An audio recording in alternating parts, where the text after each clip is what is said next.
আমাদের একটা বড় সমস্যার জায়গা কি জানেন, মুস্তাফিজুর রহমানকে নিয়ে আমাদের এক্সপেকটেশনের জায়গাটা থাকে যে সেই 2015-16 সালের মুস্তাফিজুর রহমানের মতো পারফরমেন্স আমরা এখনো দেখতে পাবো। এখন এই ভদ্রলোকের একটা মেজর ইনজুরি হয়েছে, তারপর রিকভারি হয়েছে, দেন অনেক অ্যাকশনের পরিবর্তনের পরে তারপর তিনি আবার প্রত্যাবর্তন করেছেন। 15-16 সালের মতো মুস্তাফিজুর রহমানের পারফরমেন্স এখন হবে না, এটা প্র্যাকটিক্যাল না।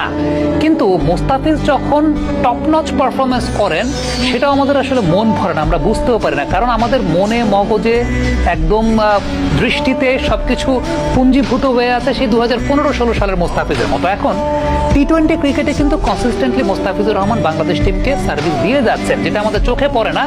এটা চোখে তখনই পড়ে যখন মুস্তাফিজ টিমে না থাকেন।